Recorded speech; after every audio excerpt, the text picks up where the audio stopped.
Hey everyone, and welcome to That's Peculiar. I'm Nathan. I'm Andra. And Andra better have an episode tonight, otherwise I'm unprepared. I do have an episode, but what's your fun thing? Or not fun or fun? I think it's fun. I wouldn't say it's a fun fact, but we just got tickets to go see Lady Gaga in February. Floor seats. No! Yes. Floor?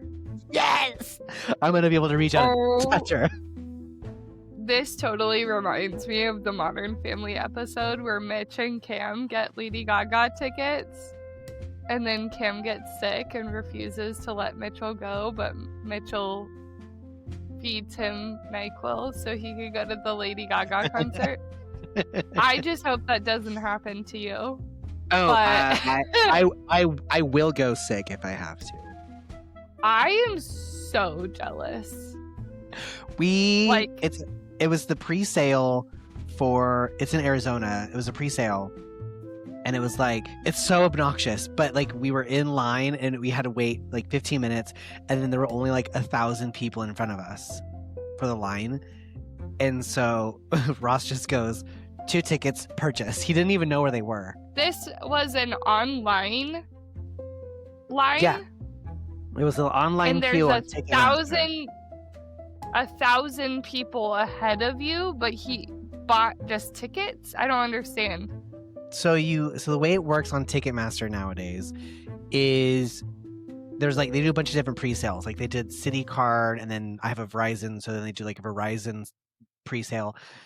15 minutes before the line, before they like open, you can wait in line. You can like get on the server.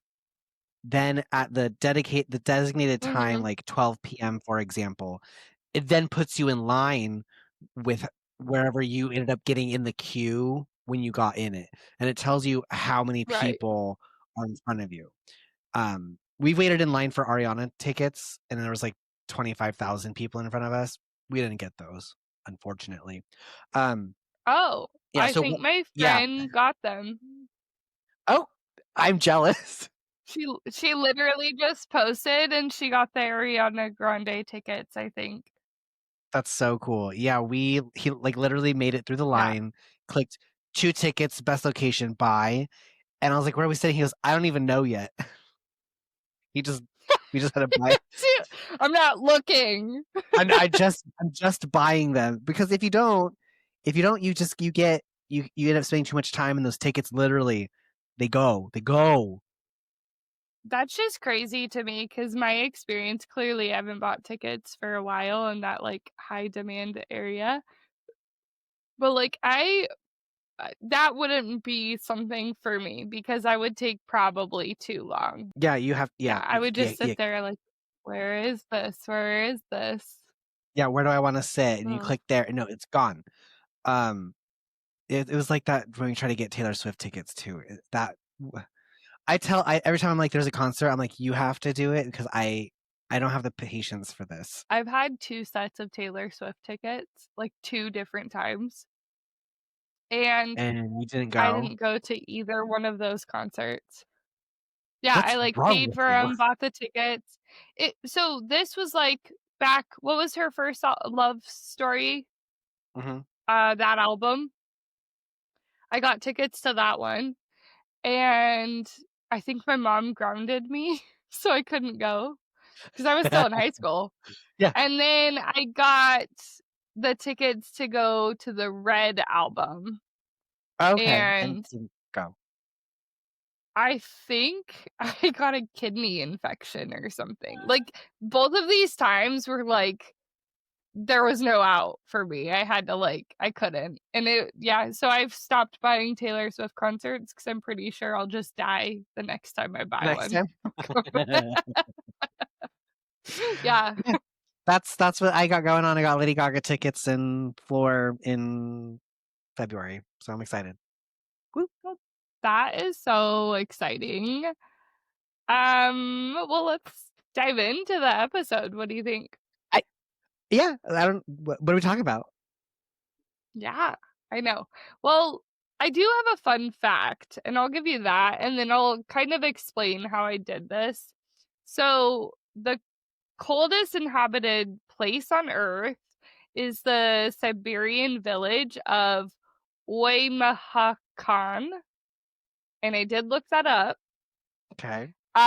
It can reach -67 degrees Celsius, which is -89 degrees Fahrenheit. At No. that Yeah, I know. At that temperature, even your breath crystallizes instantly into snowflakes. So it hurts to breathe? That's what it sounds like to me. And yeah, no, it does. I don't know if you've ever been in a place that's so cold, but like in Colorado, your like nose would start running because it was so cold.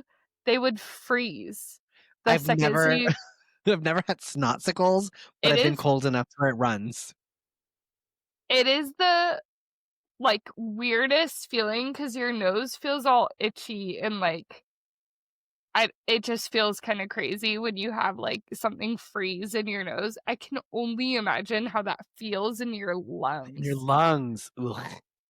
Yeah. So in 1959, a group of young Soviet hikers set out in nearly the same Siberian cold. So it was close to the same temperature. Mhm. And they didn't walk out alive. And this is the story we are talking about today. I think I might have heard this story before.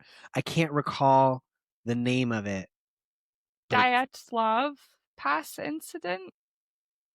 well, I'll know more when we get into it. Dyatlov? I think it's Dyatlov Pass incident. I did look all of these up, and I studied them, and I'm doing my best. So, I just want to give a not a PSA, but just whatever. There's a lot of information that you can find about this. I just stuck with like the main bits that I thought were important to tell the story, but I'll give people my links at the end and people can like search through the other information, but there's a lot of like conspiracy theories in As this always. and Mhm. and I just want to say if you want to dive further into those, you do that. I didn't want to.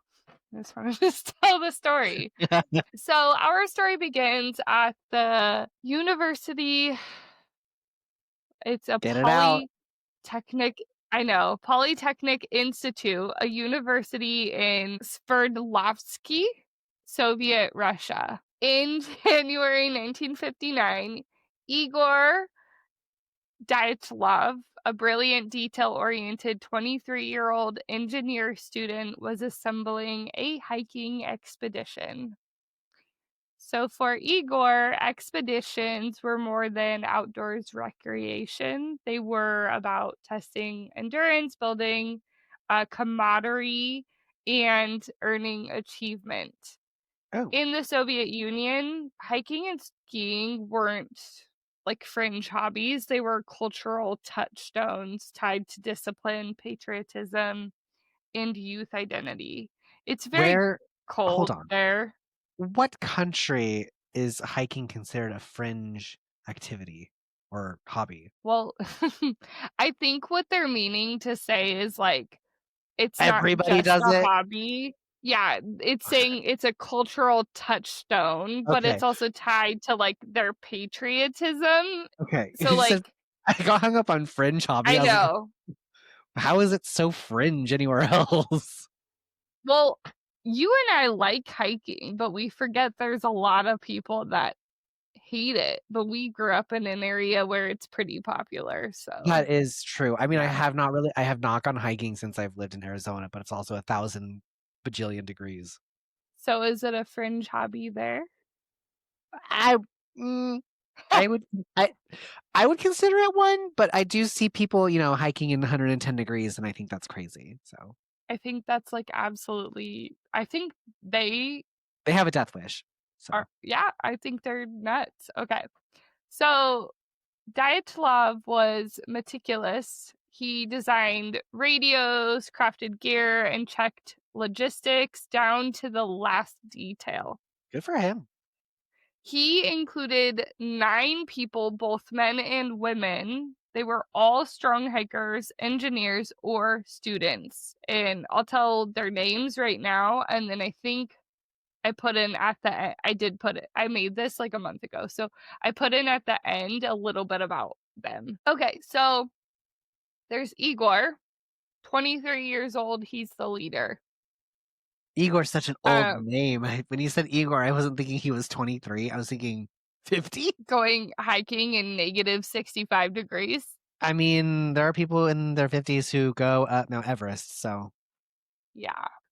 This person, it looks like, so it's Zinaida is how you pronounce it, but it looks like very close to Zendaya. So my brain wants to switch that a lot, but it's Zinaida, I think. And she's 22.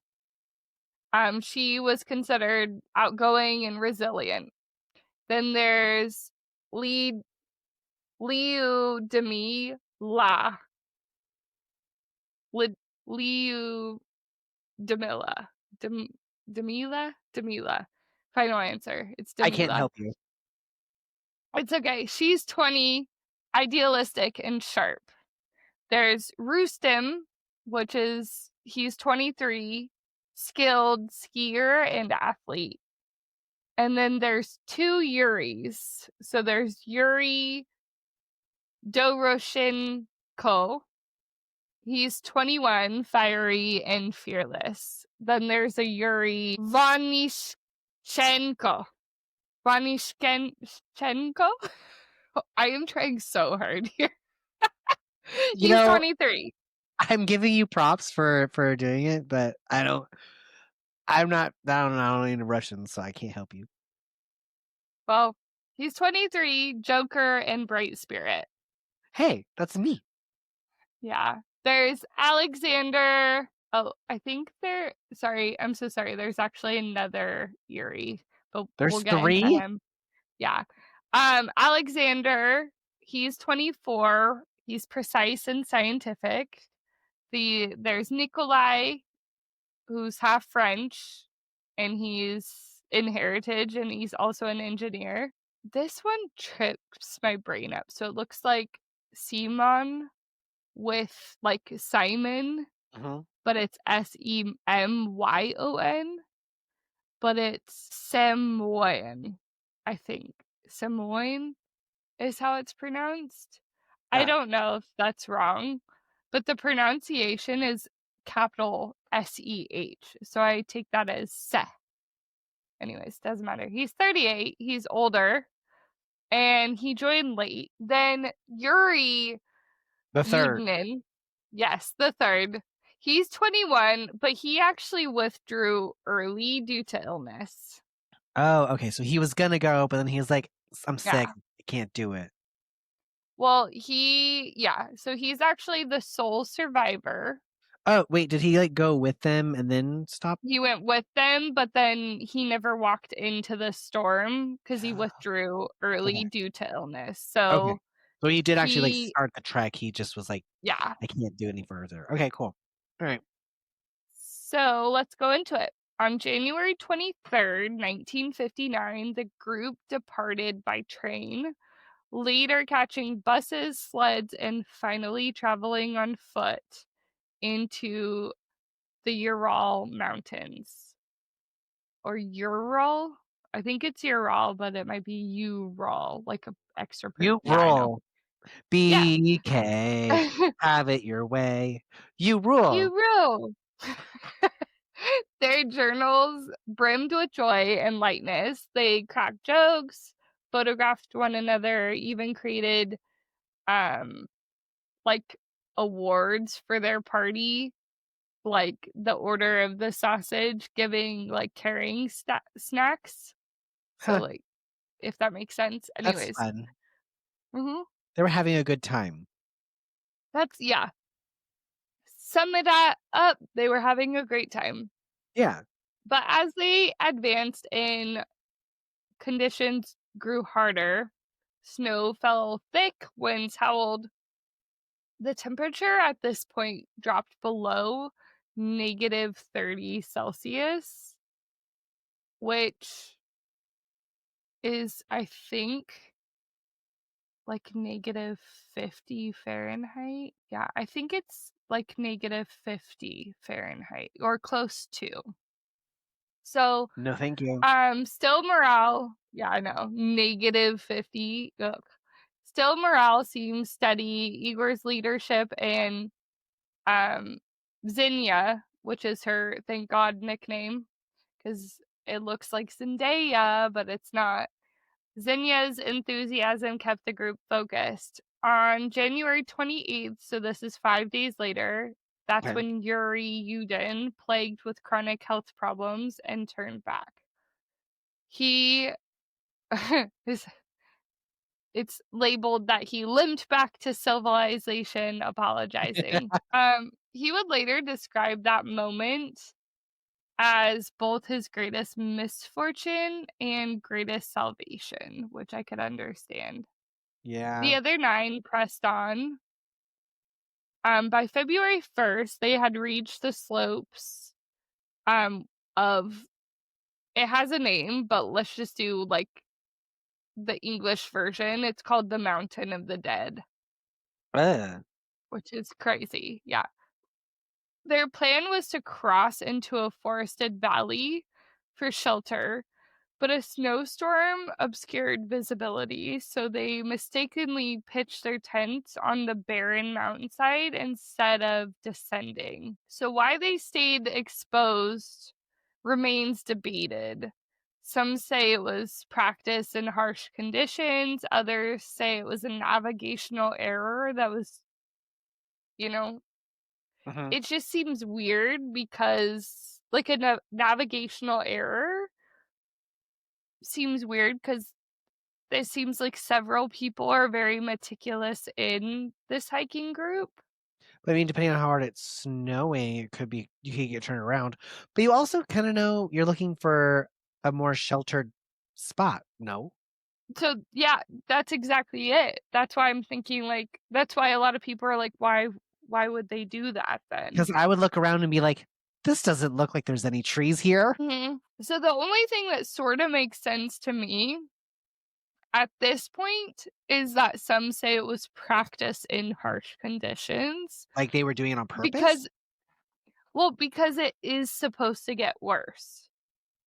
So maybe he was preparing maybe Igor was preparing the group for what could come, but I don't Yeah. know. Nobody does. Um, so that night they cooked, wrote in their diaries, which was a pretty steady thing that they did, and took photographs. One final frame was blurry and unclear and shows light streaks across the sky. Then basically they were not heard of again. The hikers were due back in Sverdlovsky, I think, or Sverdlovsk. I don't know. I'm saying that wrong. I know that. That one I don't remember the pronunciation, but they were due back by February 12th. Okay. The night they went missing was the first. Okay. Families grew, or the last they were wrote in their diaries was the first. Families grew anxious as days passed. By February 20th, search teams mobilized, and students, teachers, soldiers, local volunteers were all out there. Um, I understand. So, for anyone who's like, well, why wouldn't they call search teams on the 12th? In case you're not an avid hiker, I just want to say that's not common practice because, like, little things can happen or people can overestimate the time frame. So 8 days is a little long in my opinion, but, like, I definitely would give it, like, 3 days or so, you know? For a big hiking trip, I think that's pretty standard. Yeah, because navigational errors, they happen. Yeah. So February 20th was when, um the search party started on February 26th. They located the campsite. The tent stood on the snow, cut open from the inside. Boots, coats, food, even money laid untouched. The footprints outside puzzled investigators. They were like orderly, not frantic, leading downslope in single file, but some showed bare feet. The rescuers followed the tracks until wind erased them near the tree line, then came the bodies. So what's crazy about this is, so packed snow stays a while, but from my understanding, there was a storm not even just like a couple of days before that, because this is like they were due back the 20th. Yeah, No, it didn't. They were due back the the 1st. 20th. They were due back the no, not the 1st. That's the when they went missing. The 12th. They're due back the 12th. Okay. People are pretty sure that there was a storm in between this.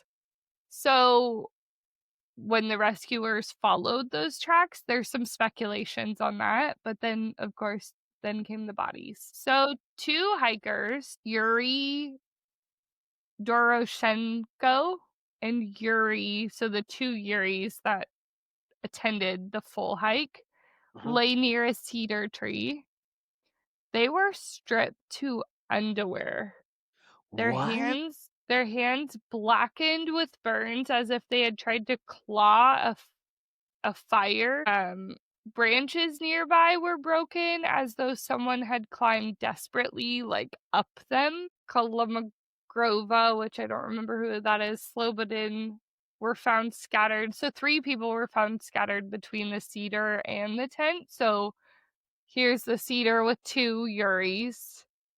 Here's 3 people scattered between.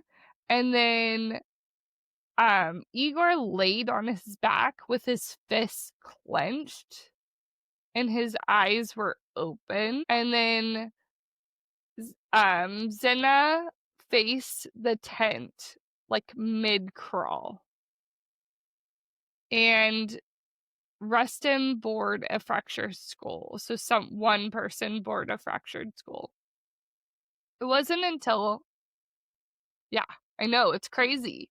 The injuries are just like, what happened? What happened? So, yeah, what happened? It wasn't until May when the snow melted that they found the final 4 and they were recovered from a ravine. Their condition deepened the mystery. Nikolai's ribs were crushed. Semyon's chest was collapsed. And Lyudmila was missing her eyes and tongue. What? Some wore scavenged clothing from the others, suggesting they were desperate for survival. What? Okay. I know. The shock on your face. Okay. What? Finish what you got to tell me so I can have a theory. Even more chilling. Oh no, there's more. Certain garments tested positive for radiation. Radiation? What would cause radiation? What kind of equipment was Igor packing? We'll get into that, but the official Soviet conclusion was vague. They said the group died of a compelling natural force. Files were locked away and families received 0 or very little clarity. I mean, I could see the 2 Yuris getting stripped down because other people needed the warmth of their clothes. And then I could see the other 2 that were found in the ravine under the snow, they had a way for meltage. Maybe they died prior to the storm. Like those were the first 2. That's my original thought too. Okay, okay. Why would there be barefoot footprints? That part weirds me out too. If it's barefoot, that means, like, I feel like something had to happen very quickly, and for them to cut themselves out of a tent from the inside means that something happened in the tent, so they were, like, running from something. So this might be a stupid question for me, but that's something I've never understood. How can they tell that it was cut from the inside? Uh, the way that the cut marks happen, there's something, like, in forensics, um, Oh, it's is like it's the there's the way it grooves cuts. on one side? Yeah, and Okay, so, that like, makes sense because there's it'd a be groove on the knife on one side and it's usually flat on the other. and so, yeah, the outside would probably have a smoother cut than the inside would, and then, like, the angles of the cut could be yeah, so that's how you could tell. But yeah, so that's what I would Well, think that is makes sense. okay. Well, basically, the Soviet just like swept it under the They were rug. like, "It happened, we don't know what happened, bye." Sorry. Yeah, basically. Cool. Oh, cool. So the Dyatlov Pass tragedy unfolded not just against a snowbound mountain, but within the machinery of the Soviet Union. In 1959, Soviet citizens lived in a world where information was tightly controlled. Mhm, mhm. Tragedies could not simply just be reported in local papers, and they were filtered through censorship. So I just want to make that super clear. We're living and working with a different time. Yep. Investigators, many of them young, inexperienced, and frightened, filed their reports, but their work soon encountered bureaucratic wall. So official documents stamped the case as closed. Yeah, But, there's like some pushback on that, basically. Families protested. yeah. Um They want answers. Zenaida's or yeah, Zendaya. yeah. Her parents wanted answers. Rustem's father asked why soldiers were even involved. Why there were the files sealed? Why were the hikers' tents returned cut and unusable? Why were personal belongings burned? Burned? Um, Interesting. yeah, so they didn't get back their personal belongings. Huh. No clear answers basically like emerged. And then it just kind of whispered and, it grew. So, I did go into it, I think. This is the next part, one of the most haunting details found was the trail of footprints. The barefoot ones?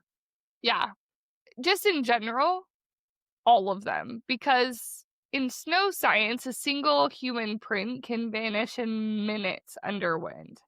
Yeah. Yet here are 9 distinct trails, some in rocks, or so, sorry, some in socks, some barefoot. And That's crazy. they remained etched into the ice. And the fact that they were in single file confounded experts. Panic usually scatters groups, Yeah. but these hikers moved with apparent order, single file. This suggested either discipline or some unseen force driving them step by step. And obviously, why the heck the bare feet? Why the Like, bare it's feet? sub-zero cold, How exposed, how and how? That would yeah, be and unbearable. these are experienced people. Why the fudge would they do that? I Yeah. also think paired with where they put their tent, kinda wonder I we'll go into my theories later, but, when spring revealed the last 4 bodies, the story was twisted from just tragic to bizarre because those hikers bore injuries that are, like, usually associated with car crashes or, like, battlefield trauma, Yeah. like, the whole ribs being snapped, same on chest caved in. Mm-hmm. The only thing that I'm kind of like about that is they were, other than The eyes Little and the tongue. Milla's, yeah. That one I'm like, "Oh my god." How'd But the that happen? other 2, they were found in a ravine, so Maybe I'm they didn't sorta happen when they like, fell? that's what I was If thinking, if it's deep enough to fall into. I don't know. but yeah, I don't know. Forensic examiners noted something chilling. The wounds were not external. The skin remained largely unbroken, but the bones beneath were pulverized. The phrase used was comparable to a force far exceeding that of humankind. Abominable snowman. Or human hand, not humankind. Yeah, I know. That is one of the, That's one of the theories. spoiler alert, that's one of the theories. So the ravine also sheltered signs of desperation. So scrapes of clothing had been cut from the dead and wrapped around survivors. Wool socks, jackets, even pants stitched with radiation tracers. Like I said, So investigators weird. suggested that the group cannibalized, I didn't like that word, clothing to prolong their survival. I But don't the like the way ravine was that's phrased also, either. I found that in something, but the ravine was also the site of the strangest discovery because it's IGER. What is that? Geiger? Yeah. So it's A a Geiger a counter Geiger? smuggled, Oh, a yeah, Geiger counter, yeah. smuggled in by military personnel. I Yeah, don't know what that is though. that detects radiation. It's that one that goes click, click, click, click, Okay. click, click, click, click, click, click, click, click, click, click, click, click, click. Oh, okay. It was smuggled in by military personnel, clicked furiously over the garments. So That's so weird. why did soldiers even test for it? Yeah, why'd they have to smuggle it in? Um, I that no, I think the weirdest part, I think because it's the Soviet, I think the weirdest part is why were the soldiers there testing for radiation? That part. Yeah, and they had to smuggle it in, Yeah, and then they were testing. like Why are you testing for radiation up there? why were they even doing that? Yeah. So theories take root, obviously. Obviously, Why? Yeah. because there's no answers, so you By gotta come up with your own. Yeah. By the 1960s, the case had already splintered. So some people, number 1, avalanche. The most straightforward theory argues that the hikers triggered an avalanche while camped on the slope. Panicked, they slashed open the tent and fled down slope. With time, they froze or fell into the ravine. Avalanche Mm, experts point out no, flaws. your footprints would be covered. Yeah. The tent, yeah. I don't even think that's in here. The tent was pitched on a shallow grade, barely steep enough to slide. So no Okay. evidence of snow collapse was recorded. Okay. And the tent, though partially covered, was still visible days later. In most Yeah, avalanches, shelters it's gone. vanish. Yeah. So, And if you're an experienced hiker, you would know not to hike on an extremely like you would look for that sloped spot that's safer. yeah. Catabolic wind. So a sudden rush is number 2, a sudden rush of icy air cascading down slope could have frightened the hikers with wind roar. I guess it sounds like freight trains blasting through. Um, Exposure would kill in minutes though. So they But wouldn't have made it as far survivors, as they did. yeah, survivors of catabolic storms describe tents shredded. So, like, not carefully sliced Not within. sliced. Okay, that's another one. Mhm. Alright, cool. Number 3, my lord.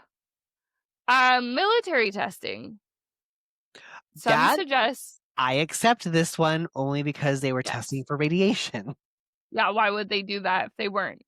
Some suggest the hikers stumbled into classified weapons trails. During the Cold War, the Soviet Union tested parachute mines. Bombs dropped silently, detonating above the ground with crushing shockwaves. So the ravine injuries, crushed ribs without external wound, match blast trauma. Yes. But Bright you don't lose your fireballs.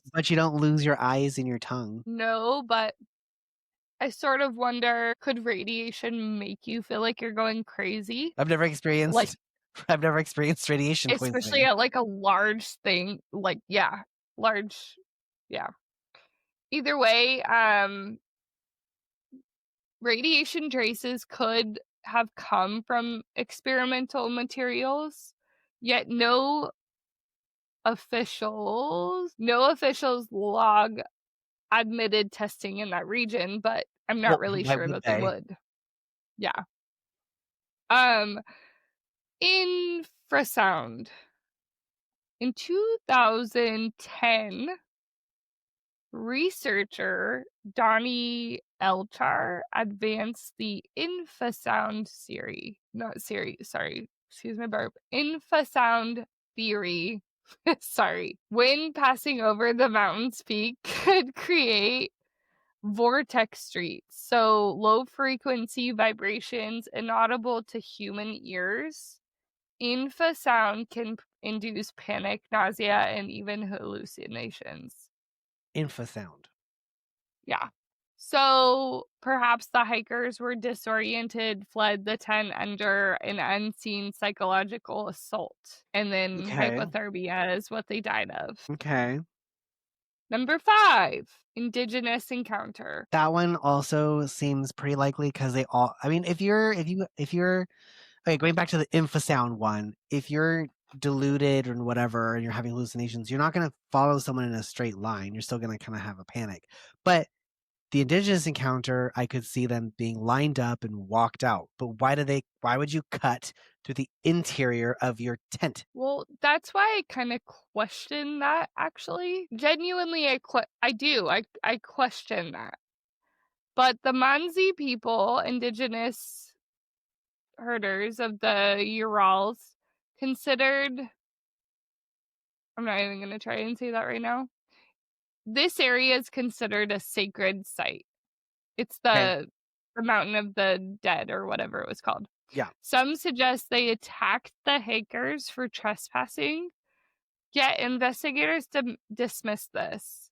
The footprints showed only 9 individuals, no sign of struggle, and Mansi culture did not sanction execution for trespass. Okay. Number 6, Yeti for Yeah, that creature one. attacks. Yeah, yeah. I accept this one as That well.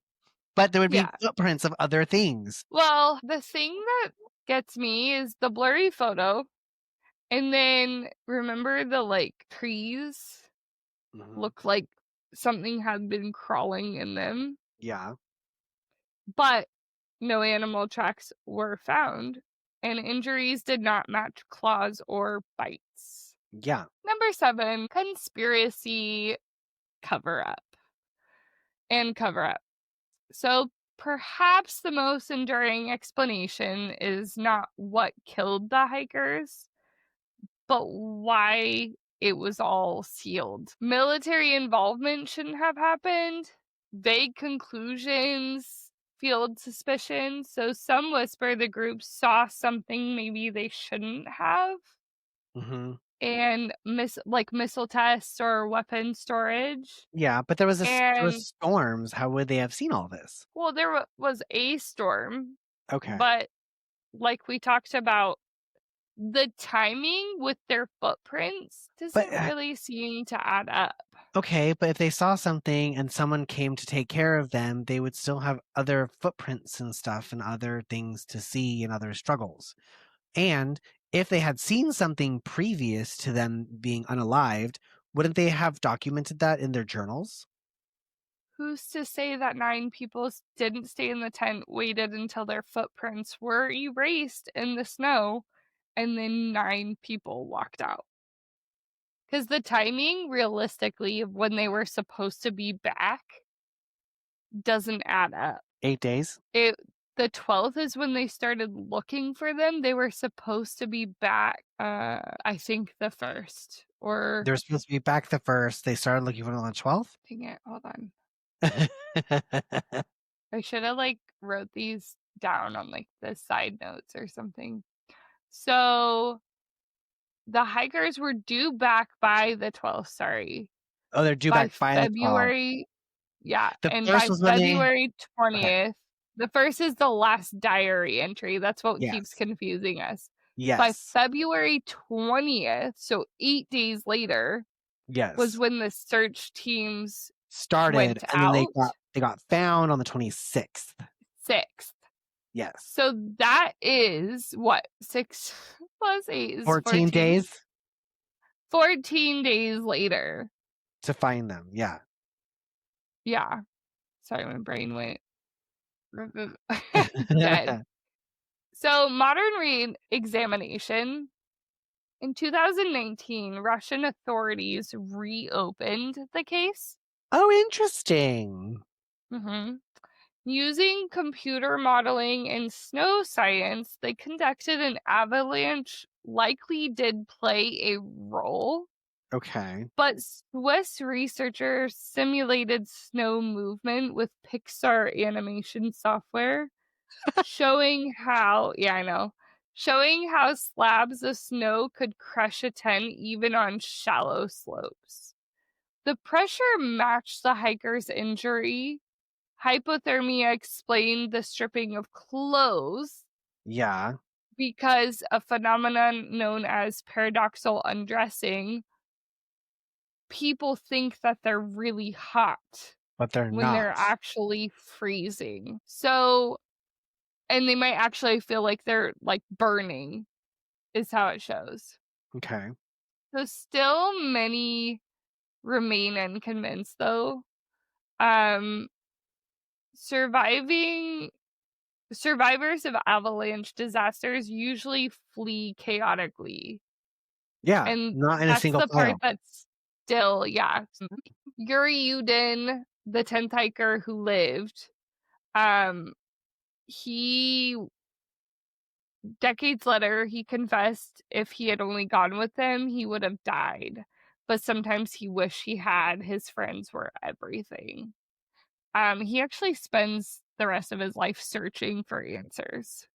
Yeah, I would too. Yeah.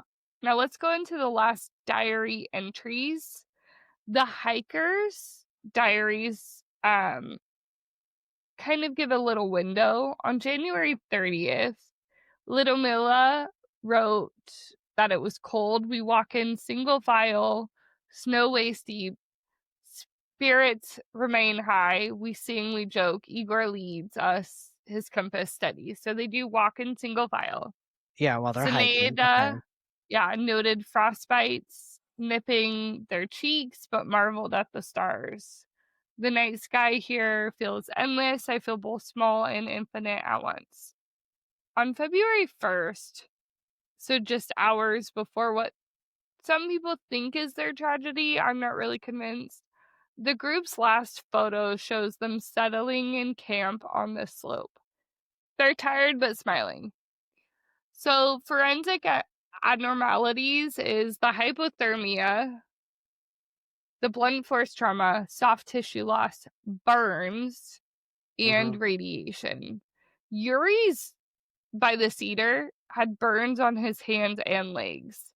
Yeah, Some suggested they clambered too close to the fire in desperation, but that is freaking weird, they would right? burn them. Like, Yeah. just having burns? Yeah.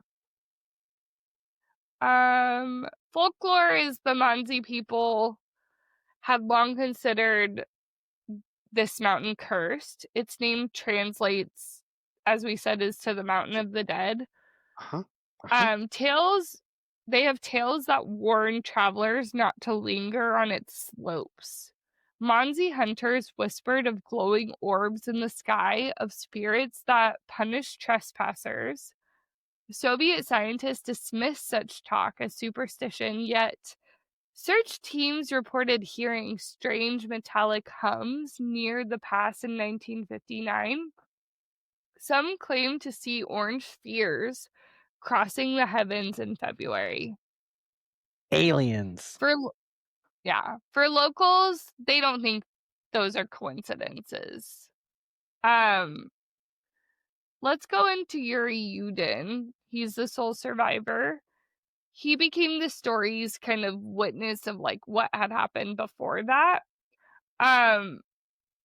He pretty much broke down, as I said, and he recognized his friends' boots, their journals, their broken compasses. He was the person that they brought to bring He kind of to identified recognize everything. that stuff. Yeah. He would later recall investigators laying the items on the table, and he swore the objects that did not belong he swore there were objects that did not belong to the group, possibly pieces of military fabric, equipment they never carried, and Interesting. officials quickly removed them, telling him he must be mistaken. And for the rest of Yuri's life, he was oscillated between grief and obsession. So interviews, he said, "We may never know the truth, but I feel the truth is terrible." Yeah, absolutely. So as we said, they revisited the idea of an avalanche, but there is a paranormal layer to this, like UFOs and fireballs. We said that the witnesses from villages near reported bright spheres in the night sky. They described fiery orbs moving silently, glowing orange. For UFO theorists, this was not a coincidence either. They suggest that hikers stumbled upon a Soviet weapons testing involving high energy lights, or perhaps something extraterrestrial, blurry. They think possibly the final frame could have been one of the hikers' cameras showing the streaks of the light. Oh, okay. And that's why it's blurry, because it's dark against the night, and like cameras Yeah. in the 50s. Yeah. Yeah, most people can't hold still long enough to capture that in general. Some people think that it's actually the Yeti photograph. So some people think it's a photograph of a Yeti. Okay. Basically, there's a lot of theories. You can go into a lot of them. I kind of believe either there's something to do with the folklore of the people that live there. I'm blanking right now. Or military. Yeah. And it's kept quiet on purpose. Those are Yeah. my two beliefs. So despite censorship, this became a legend, obviously, all around campfires and in books, documentaries, horror films. In 2013, the Dyatlov Pass incident was a film by Rennie Harlin. That's what it's called. There's video games like the Coal Lot, which let players wander the haunted pass. And there's countless podcasts, YouTube theories, novels. You can look into all of them. It's actually pretty interesting. Until his death in 2013, Oh, wow. Yuri Yudin obviously carried the weight of his survival. He attended memorials of each of his friends.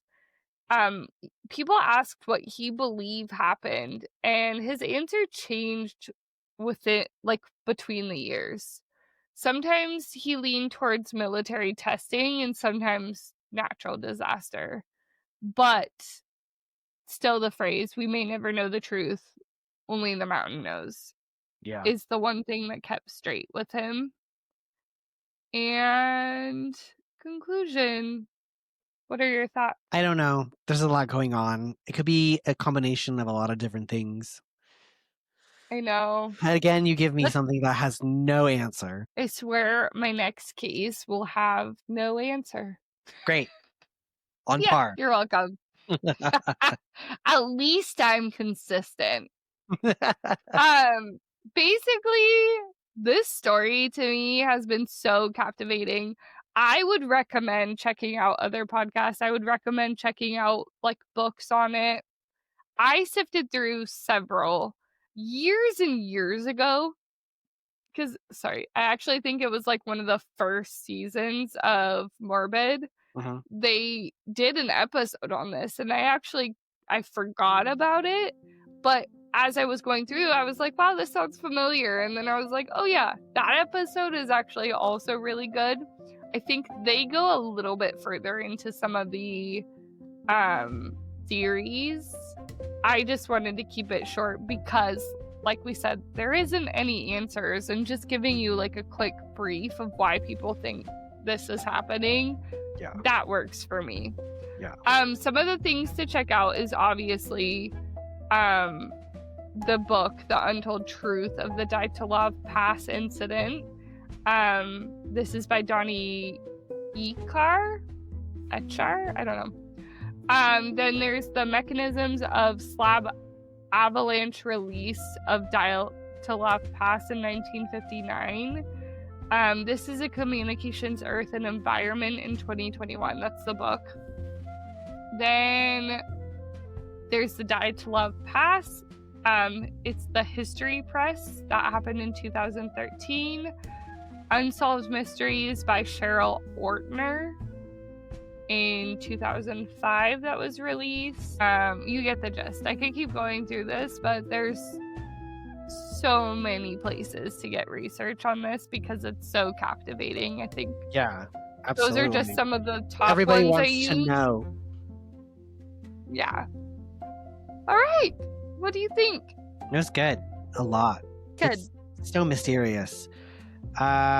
With that being said, next week, make sure you tune in. We actually will be having our first guest on the show. What's her name? Whispers on Page 13 is her handle. That's her Instagram handle. And we have a fun episode planned for that. So make sure you come next Friday and we'll see you there. Bye. See you. Bye.